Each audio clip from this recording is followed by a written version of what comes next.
Welcome back to Multicultural Week. We are still visiting the continent of Asia, and today we're going to hear an ancient Japanese tale called The Boy of the 3-Year Nap. Now, here is a map. There is where Japan is located. Now, Japan is what they call an island nation, so it's made up of islands. Japan has over 6,000 islands in the chain of islands, and it is surrounded by the Sea of Japan and the Pacific Ocean.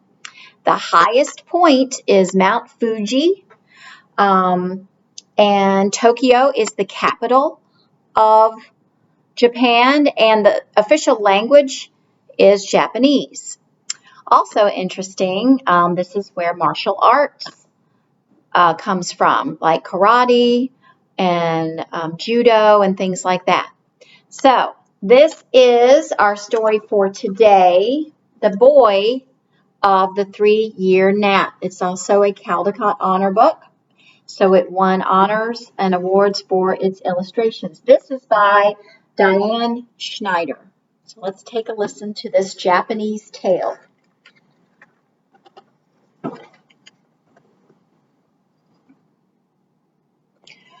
All day long, the widow sewed silk kimonos for the rich ladies in town. As she worked, her head bobbed up and down, like the heads of birds hunting for fish. What next? What next? She seemed to say, as if the work would never, ever end. Her only son, Taro, was, such a clever lad and as healthy as his mother could wish. But, alas, he was also very lazy. As lazy as a rich man's cat, she'd say. All he did was eat and sleep and sleep and eat. If he was asked to do any work, he would yawn and say, "After my nap." It was said that if no one woke him, Taro would sleep 3 years at a stretch. And so he was called the boy of the 3-year nap.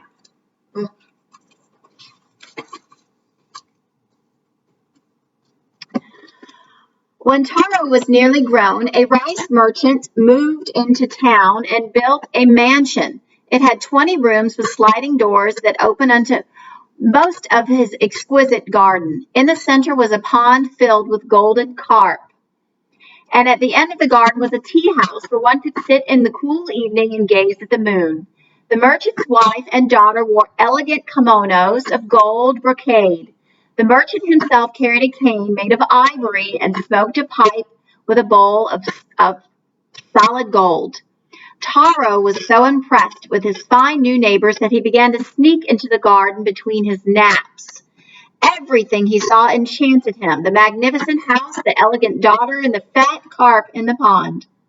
When the merchant counted out his sacks of rice with the tap of his cane, Taro would say, "Oh, what a life!"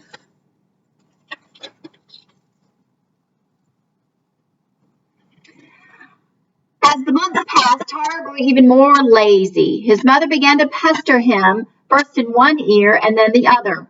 "I hear the merchant is looking for a boy to work for him," she told Taro. What does he need a boy for? Taro asked. "To haul rice sacks." "What else?" said the mother. "Hauling rice sacks," Taro laughed. "I pity the fool who takes that job. His back will get bent like the old man." "How can you sit here and do nothing?" she cried. "The roof leaks like a basket. The walls are crumbling. The rice sack is empty. I don't know how we shall live. I just don't know how." "Cheer up, mother. I have a plan." "Oh, how you talk. What you need is a job, not a plan." "Don't worry. You must make me a black kimono and a hat like a priest wears." "What are you going to do with them?" "Oh, they are part of my plan," and that is all he said.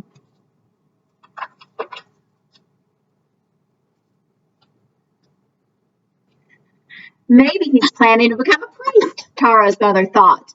But the priest she knew got up before dawn, ate only one meal a day, and never took naps. Try as she might, she could not imagine her son doing that at all. Still, she decided to make the kimono and the hat, for she did not know what else to do. That evening, Taro put on his new clothes. Then, with a piece of charcoal, he blackened his brows and drew a scowl line on his forehead on each side of his nose. When he was done, he looked as fierce as a samurai warrior. Taro, is that really you? His mother cried out. Don't be alarmed, mother, said Taro. It is all part of my plan. Now don't say a word of this to anyone. Before she could say any more, he ran out of the house.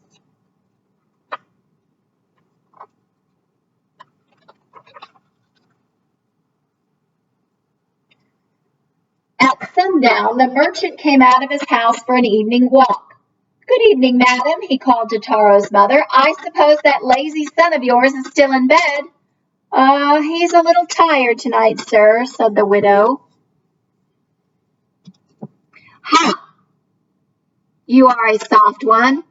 What he needs is a good smack on his back and a kick on his bottom. Napping at dusk, indeed. The merchant went on his stroll until he came to a shrine by the roadside. It was a shrine of the Ungami, the patron god of the town. As he stopped to make an offering, a black figure appeared before him, scowling like a goblin.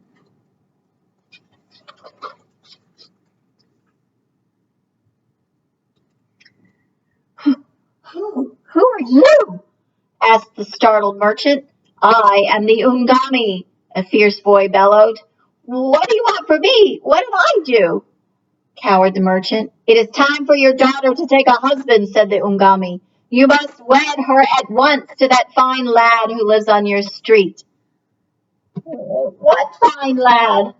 My lord, that fine young man called Taro. Taro? You mean the boy of the 3-year nap? That Taro? Yes, the same. Oh, no. There has to be a mistake. Gods do not make mistakes. The merchant began to tremble. Surely there must be someone else my daughter to marry, but anyone but Taro. Not a one, growled the Ungami.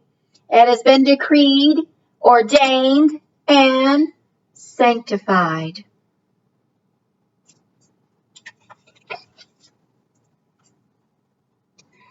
Oh, my lord, grant me time to think about this. Couldn't we wait a year or two? Imprudent mortal, the Ungami thundered. How dare you bargain with me? If you delay my demand, I shall turn your daughter into a clay pot. See if she can find a husband then. No, my child, a clay pot, please have mercy. Falling on his knees, the merchant beat his fists against the ground and sobbed until he was worn out. By then, however, the god had disappeared.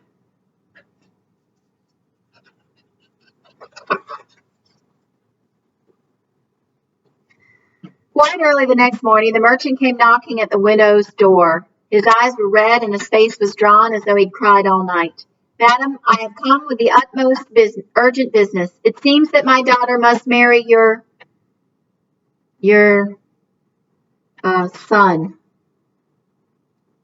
The poor woman's mouth fell open. Yes, your son, the merchant repeated. The Ungami appeared to me last night, and that is his command.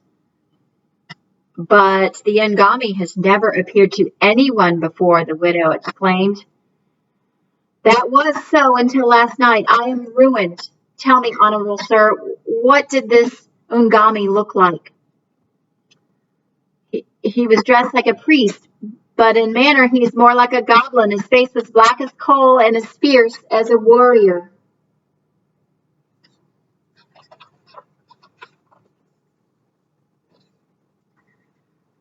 The widow saw at once what her son was up to.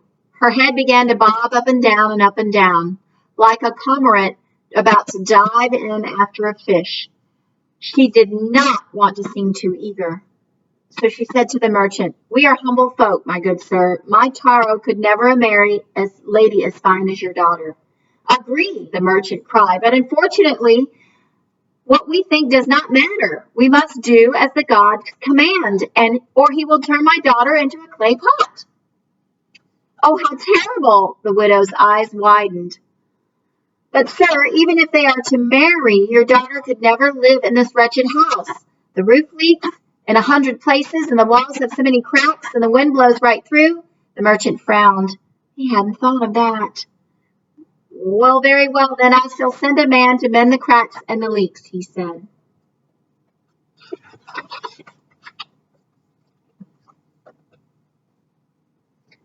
First thing next morning, a plasterer came to repair the house. Fine work, Taro mumbled from his bed. In the evening, the merchant said to the widow, now will you consent to the marriage? Alas, how can I, sir, she said. As you can see, our house has only one room. Your daughter would be ashamed to live in a place as small as this. True, said the merchant. All right, I will send carpenters to build you many rooms. After the merchant left, Taro chuckled. Splendid, my plan is working.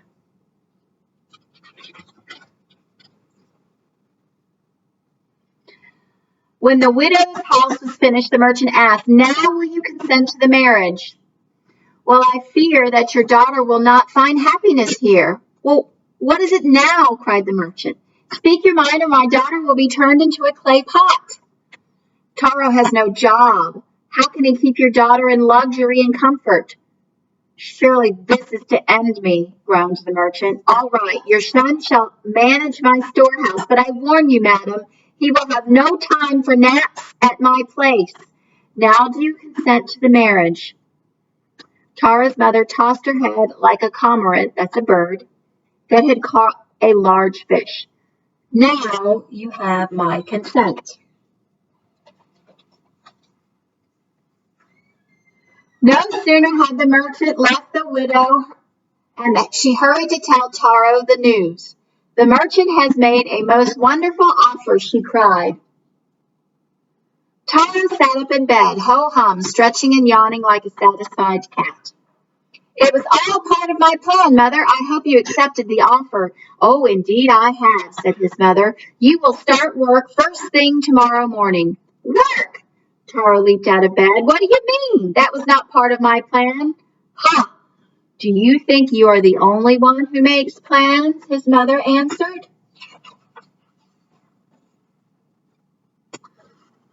The wedding ceremony was the finest the townfolk had ever seen, and as it turned out, the marriage was a happy one.